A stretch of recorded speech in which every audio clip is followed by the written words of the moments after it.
ଆରେ ମା ନଦୀରେ ସେତିକି ଗାଧେଇ ଥା, ଅନେକ ଡେରି ହେଲାଣି, ଚାଲେ ବି ଘରକୁ ଯିବା। ନଦୀରେ ଗାଧେଇବାକୁ ମତେ ଭାରି ବଢିଆ ଲାଗୁଛି ମା, ତୁମେ ଘରକୁ ଯାଇଥାଅ, ମୁଁ କିଛି ସମୟ ପରେ ଘରକୁ ଯିବି। ଆଚ୍ଛା ଠିକ ଅଛି, ମୁଁ ଘରକୁ ଯାଉଛି, ତୁ ଶୀଘ୍ର ଗାଧେଇକି ଆସିବୁ। ତାପରେ ମା ଚଢ଼େଇ ଘରକୁ ଚାଲିଗଲା। କିଛି ସମୟ ଗାଧେଇଲା ପରେ ଚଢ଼େଇ ଛୁଆ ଘରକୁ ଯାଉଥିଲା। ସେତେବେଳେ କାଉର ସ୍ତ୍ରୀ ଆଉ ତାର ଝିଅ ତାକୁ ଦେଖିଲେ। ଏଇ ତ ଆଗରେ ଚଢ଼େଇ ଛୁଆ ଯାଉଛି। ଆରେ ମା ଯା ଘରୁ ଚୁଡ଼ିଟା ନେଇ ଆସିବୁ, ତତେ ଆଜି ଆତ ଖାଇବାକୁ ଇଚ୍ଛା ହଉଥିଲା ନା, ଚାଲେ ମୁଁ ତତେ ଆଜି ମାଗଣାରେ ଆତ ଖୁଏଇବି। ହେଲେ କେମିତି ମା? ତୁ ମୋ ସାଙ୍ଗରେ ଗଲେ ସବୁ ଜାଣିପାରିବୁ।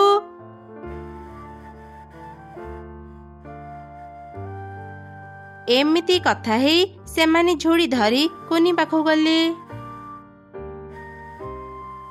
ଆରେ ମା କୁନି, ତୁ ଘରକୁ ଯାଉଛୁ କି? ହଁ ଆଣ୍ଟି, କଣ କାମ ଥିଲା କି ମୋ ପାଖରେ? ଆରେ ନା ନା, ସେମିତି କିଛି କାମ ନୁହଁ, ଆମ ଜଙ୍ଗଲ ଭିତରେ ଯୋଉ ଆତ ବଗିଚା ଅଛି, ଆଜି ଆମେ ସେଠାକୁ ଯାଉଥିଲୁ ଆତ ଖାଇବା ପାଇଁ। ତତେ ଯଦି ଆତ ଖାଇବାକୁ ଇଚ୍ଛା ହଉଛି, ତୁ ଆମ ସାଙ୍ଗରେ ଚାଲେ, ସେଠି ଆତ ଖାଇବୁ। ସେ ଆତ ବଗିଚାର ମାଲିକଙ୍କ ସହ ମୁଁ ଆଗରୁ କଥା ହେଇଯାଇଛି, ଆମେ ଯେତେ ଆତ ଖାଇଲେ ବି ସେ ଆମକୁ କିଛି କହିବେନି। ତମେ ସତ କହୁଛ ଆଣ୍ଟି, ଅନେକ ଦିନରୁ ମୁଁ ବି ଆତ ଖାଇନି। ଚାଲ ଚାଲ ଆମେ ଆତ ବଗିଚାକୁ ଯିବା। ଆଚ୍ଛା ହଉ, ଆସ ମୋ ସାଙ୍ଗରେ।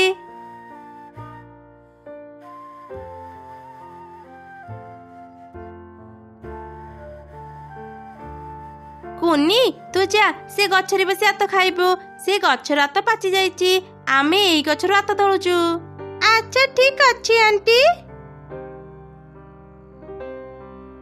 ଆରେ ମା ତୁ ଶୀଘ୍ର ଶୀଘ୍ର ହାତ ତୋଳି ଝୁଡ଼ିରେ ରଖ, କେହି ଏଠାକୁ ଆସିବା ପୂର୍ବରୁ ଆମେ କୁନିକୁ ଏଠି ଛାଡ଼ି ପଳେଇବା। ଏମିତି ସେମାନେ ଯୋଜନା ବନେଇ ଶୀଘ୍ର ଶୀଘ୍ର ଗଛରୁ ଆତ ତୋଳି ସେଠାରୁ ଚାଲିଗଲେ। କୁନି ଚଢ଼େଇ ଗଛ ଉପରେ ବସି ମନ ଖୁସିରେ ଆତ ଖାଉଥିଲା। ସେ କାଉମାନଙ୍କ ଚାଲାକି ଜାଣିପାରିଲାନି। କିଛି ସମୟ ପରେ ଆତ ବଗିଚାର ମାଲିକ ସେଠାକୁ ଆସିଲା। କୁନି ଚଢ଼େଇକୁ ତା ଆତ ଖାଉଥିବାର ଦେଖି ତ ସେ ଅନେକ ରାଗିଗଲା। ଏଇ ବଦମାସ ଛୁଆ, ତୋର ସାହସ କେମିତି ହେଲା ମୋ ବଗିଚାର ଆତ ଚୋରି କରି ଖାଇବା ପାଇଁ? ଏ କଣ, ମୋର ତ ଗୋଟେ ଗଛରେ ଜମା ବି ଆତ ନାହିଁ, ତା ମାନେ ତୁ ମୋ ଆତ ଚୋରି କରି ଘରକୁ ନେଇ ସାରିଲୁଣି? ନା ନା, ମତେ ବିଶ୍ୱାସ କରନ୍ତୁ, ମୁଁ ଆତ ଚୋରି କରିନି, ମୁଁ କାଉ ଆଣ୍ଟିଙ୍କ ସହ ଏଠାକୁ ଆସିଥିଲି। କାଉ ଆଣ୍ଟି, କାଉ ଆଣ୍ଟି। ଏ କଣ, କାଉ ଆଣ୍ଟି ତ ଏଠି ନାହାନ୍ତି। ଚୁପ୍ କର ମିଛୁଆ ଛୁଆ, ଚୋରି କରି ଏବେ ଅନ୍ୟ ନାଁରେ ଦୋଷ ଦଉଛୁ। ତୁ କାହା ଛୁଆ କହ, ନହେଲେ ମୁଁ ପିଟି ପିଟି ତ ଗୋଡ଼ ଭାଙ୍ଗିଦେବି। ମୁଁ ମିଛ କହୁନି, ମତେ ବିଶ୍ୱାସ କରନ୍ତୁ ଅଙ୍କଲ, ମୁଁ ଆତ ଚୋରି କରିନି, ମୋ ମା ନା ରିନୁ। ଓ ତୁ ତାହେଲେ ରିନୁର ଛୁଆ, ଆଜି ମୁଁ ଏ ସବୁ କ୍ଷତିପୂରଣ ତୋ ମା ପାଖରୁ ନେବି। ଏମିତି ସେ ଆତ ବଗିଚାର ମାଲିକ ରାଗି ଯାଇ ଚଢ଼େଇ ଛୁଆକୁ ଗୋଟେ ଗଛରେ ବାନ୍ଧିଦେଲା। ତାପରେ ସେ ମା ଚଢ଼େଇ ପାଖକୁ ଗଲା। ରିନୁ, ଏ ରିନୁ, ଶୀଘ୍ର ବାହାରକୁ ଆସେ। କଣ ହେଲା ଭାଇ, ଏମିତି ମତେ ଡାକୁଛନ୍ତି, କିଛି କାମ ଥିଲା କି? ଏମିତି କହୁଛୁ ଯେମିତି ତୁ କିଛି ଜାଣିନୁ। ତୋର ଏତେ ବଡ଼ ସାହସ, ତୁ ତ ଝିଅକୁ କହି ମୋ ଆତ ବଗିଚାରୁ ଆତ ଚୋରି କରି ଆଣିଛୁ। ଏସବୁ କଣ କହୁଛନ୍ତି? ମୋ ଝିଅ କେବେ ବି ଚୋରି କରିପାରିବନି, ସେ ଏବେ ନଦୀରେ ଗାଧଉଥିବ, ତୁମେ ନିଶ୍ଚୟ କିଛି ଭୁଲ ଶୁଣିଥିବ। ମୁଁ ଭୁଲ କହୁଛି ନା ଠିକ କହୁଛି, ତୁ ମୋ ସାଙ୍ଗରେ ଗଲେ ଜାଣିପାରିବୁ। ମୁଁ ତ ଝିଅକୁ ଗଛରେ ବାନ୍ଧି ଆସିଛି। ଆଚ୍ଛା ହଉ, ଚାଲ ଯିବା, ମୁଁ ନିଜ ଆଖିରେ ନ ଦେଖିଲା ଯାଏ ତୁମ କଥାକୁ ବିଶ୍ୱାସ କରିବିନି। ତାପରେ ସେମାନେ ଆତ ବଗିଚାକୁ ଗଲେ। କୁନି ଚଢ଼େଇ ତା ମାକୁ ଦେଖି ଅନେକ କାନ୍ଦିଲା। ମା, ମତେ ବିଶ୍ୱାସ କର, ମୁଁ ଆତ ଚୋରି କରିବାକୁ ଆସିନଥିଲି, ମତେ କାଉ ଆଣ୍ଟି କହିଲେ ସେ ଅଙ୍କଙ୍କ ସହ କଥା ହେଇଛନ୍ତି, ସେଥିପାଇଁ ମୁଁ ତାଙ୍କ ସାଙ୍ଗରେ ହାତ ଖାଇବାକୁ ଆସିଥିଲି। କାନିରେ ମା, ମୋର ତୋ ଉପରେ ପୁରା ବିଶ୍ୱାସ ଅଛି। ଏବେ ମୁଁ ବୁଝିଗଲି, କାଉ ମାନେ ନିଜେ ଚୋରି କରି ତୋ ଉପରେ ସବୁ ଦୋଷ ଲଦି ଦେଇଛନ୍ତି। ସବୁ କଥା ତ ଶୁଣିଲେ ଭାଇ, ଏବେ ମୋ ଝିଅକୁ ଛାଡ଼ି ଦିଅନ୍ତୁ। ନା, ତମ ମାନଙ୍କର କଥାକୁ ମୋର ବିଶ୍ୱାସ ନାହିଁ। ନିଜେ ଚୋରି କରି ଅନ୍ୟକୁ ଦୋଷ ଦେଉଛ। ମୁଁ ଏବେ ତମ ମାନଙ୍କୁ ଶାସ୍ତି ଦେବି। ନା ନା, ମୋ ଝିଅକୁ ଶାସ୍ତି ଦିଅନି, ଯାହା ବି ଶାସ୍ତି ଦେବ ମତେ ଦିଅ। ଆଚ୍ଛା ତେବେ ଚଢ଼େଇ, ତୁ ଯଦି ପ୍ରତ୍ୟେକ ଦିନ ମୋ ଆତ ବଗିଚାରେ ପାଣି ଦେଇ ମୋ ଗଛମାନଙ୍କର ଯତ୍ନ ନେବୁ ତାହେଲେ ଯାଇ ମୁଁ ତ ଝିଅକୁ ଛାଡ଼ିଦେବି। ଆଚ୍ଛା ଠିକ ଅଛି, ମୁଁ ଆପଣଙ୍କର ସବୁ କଥା ମାନିବି। ପ୍ରତ୍ୟେକ ଦିନ ଆସି ଆପଣଙ୍କ ବଗିଚାର ଦେଖାଶୁଣା କରିବି। ତାପରେ ମା ଚଢ଼େଇ ତାର ଝିଅକୁ ନେଇ ଘରକୁ ଗଲା। ପରଦିନଠୁ ସେ ଆତ ବଗିଚାରେ ପାଣି ଦେଇ ତାର ଦେଖାଶୁଣା କରୁଥିଲା। ଦିନେ ରାସ୍ତାରେ କାଉ ସହ ତାର ଦେଖା ହେଲା। କିରେ ଚଢ଼େଇ, ତୁ କଳସି ନେଇ କୋଉଠିକି ଯାଉଛୁ? ଚୋର ପକ୍ଷୀ ଦଳ, ତମେ ମାନେ ଚୋରି କରିବ ଆଉ ମୁଁ ସେସବୁର କ୍ଷତିପୂରଣ ଦେବି। ତୁ ଚୋର କାହାକୁ କହୁଛୁ ଚଢ଼େଇ? ମୁଁ କିଛି ବି ଚୋରି କରିନି। ଆଜି ତ ମୁଁ ଘରୁ ହିଁ ବାହାରିନି। ହଁ ହେଲା ହେଲା, ଆଉ ମିଛ କଥା ଗୁଡା କୁହନି। ତୁମେ ଧରିଥିବା ହାତ ଦେଖି ସବୁ ଜଣା ପଡୁଛି। ତୁମେ ହାତ ଚୋରି କରି ମୋ ଝିଅକୁ ଚୋର ବନେଇଦେଲ, ଯୋଉଥିପାଇଁ ଜମିର ମାଲିକ ମତେ ଶାସ୍ତି ଦେଲା। ଏବେ ମୁଁ ପ୍ରତିଦିନ ତା ହାତ ଗଛ ମାନଙ୍କରେ ପାଣି ଦେଇ ସେସବୁର ଦେଖାଶୁଣା କରିବି। ସବୁ ଯେତେବେଳେ ବୁଝିଗଲୁଣି ତତେ ଆଉ ଲୁଚେଇକି କଣ ଲାଭ? ହଁ, ଆମେ ହାତ ଚୋରି କରିଛୁ। ତୋ ଝିଅ ବୋକା ଥିଲା ବୋଲି ଆମ ଜାଲରେ ଫସିଗଲା। ଏବେ ତୁ ଯା ହାତ ବଗିଚାର ଦେଖାଶୁଣା କରି କ୍ଷତିପୂରଣ ଦେବୁ। ଏମିତି ହସି ହସି କାଉ ସେଠାରୁ ଚାଲିଗଲା। ଚଢ଼େଇ ଆଉ କିଛି ନ କହି ତା କାମ କଲା। ଦିନେ ସକାଳେ ସେ ନଦୀକୁ ପାଣି ଆଣିବାକୁ ଯିବା ସମୟରେ ହଠାତ୍ ବର୍ଷା ଆରମ୍ଭ ହେଇଗଲା।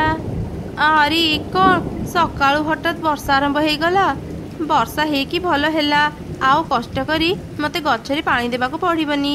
ବର୍ଷା ଛାଡ଼ିଯାଉ, ମୁଁ ଘରକୁ ଯିବି। ଚଢ଼େଇ ବର୍ଷା ଛାଡ଼ିବା ଯାଏଁ ଅପେକ୍ଷା କରିଥିଲା। ସେତେବେଳେ ସେ ଗୋଟେ ପ୍ରଜାପତିର କାନ୍ଦ ଶୁଣିବାକୁ ପାଇଲା। ମତେ କେହି ସାହାଯ୍ୟ କର, ମୁଁ ନଦୀରେ ବୁଡ଼ି ଯାଉଛି, ବଞ୍ଚାଅ, ମତେ କେହି ବଞ୍ଚାଅ। ଆରେ ଆରେ, ସେ ପ୍ରଜାପତିଟା ତ ନଦୀରେ ପଡ଼ି ଯାଇଛି। ମୁଁ ଯାଏ ତାକୁ ନଦୀରୁ ବାହାର କରି ଆଣେ।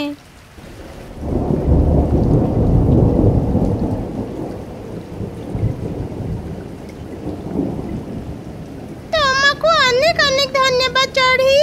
ତୁମେ ଆଜି ମତେ ସାହାଯ୍ୟ କରିନଥିଲେ ମୁଁ ତ ନଦୀରେ ପଡ଼ି ଯାଇଥାନ୍ତି। ଯିଏ ବି ବିପଦରେ ପଡ଼ିଥାଏ ତାକୁ ସାହାଯ୍ୟ କରିବା ଉଚିତ।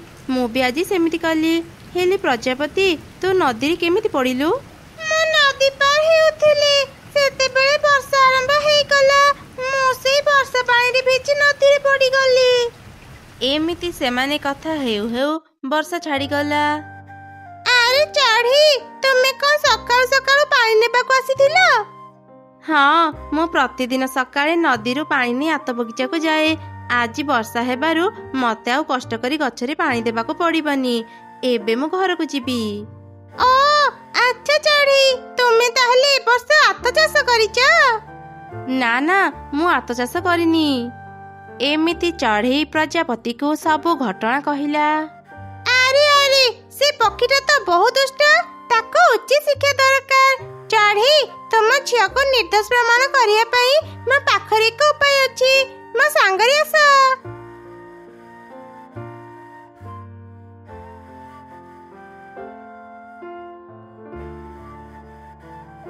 ଚଢ଼େଇ, ଏଇ ନିଅ, ଏଇଟା ଗୋଟେ ଯାଦୁର ଆଇନା। ସେ ଆତ ବଗିଚାର ମାଲିକକୁ ଏ ଆଇନା ଦିଅ। ସେ ଏଇ ଆଇନା ଦେଖିଲେ ପ୍ରକୃତ ଚୋର କିଏ ଜାଣିପାରିବ। ସତ କହୁଛୁ ପ୍ରଜାପତି, ଆଜି ତୁମର ବହୁତ ବଡ଼ ଉପକାର କଲୁ। ତତେ ଅନେକ ଅନେକ ଧନ୍ୟବାଦ।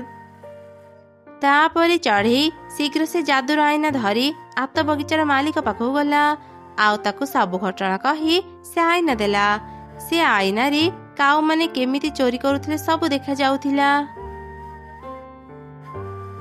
ଏ କଣ, ସତରେ ତ ଚଢ଼େଇ, ତୁ ଠିକ କହୁଥିଲୁ। କାଉ ମାନେ ହିଁ ତ ଝିଅକୁ ଫସେଇ ମୋ ବଗିଚାରୁ ଆତ ଚୋରି କରିଥିଲେ। ମତେ କ୍ଷମା କରିଦେବୁ ଚଢ଼େଇ, ବିନା ଦୋଷରେ ମୁଁ ତତେ ଅନେକ କଷ୍ଟ ଦେଇଛି। ଏବେ ସେ କାଉ ମାନଙ୍କୁ ମୁଁ ଛାଡ଼ିବିନି। ଚାଲ ଏବେ ହିଁ ତାଙ୍କ ପାଖକୁ ଯିବା। ହଁ ଭାଇ, ଠିକ କହିଛନ୍ତି, ଚାଲନ୍ତୁ ଯିବା।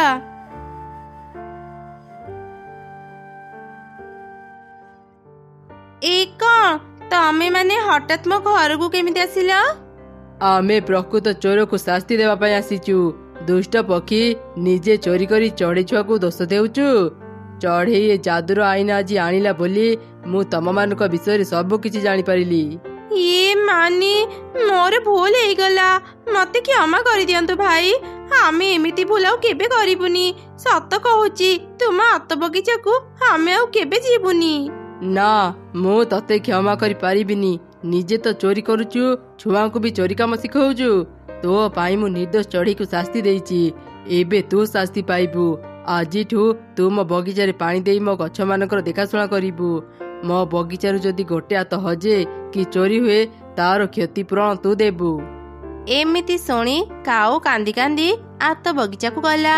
ସେଦିନ ପରଠାରୁ ସେ ଆତ ବଗିଚାର ଦେଖାଶୁଣା କଲା। ସେପଟେ ଚଢ଼େଇ ପ୍ରଜାପତିକୁ ଧନ୍ୟବାଦ ଜଣେଇ ତାକୁ ତା ଯାଦୁର ଆଇନା ଫେରେଇ ଦେଲା।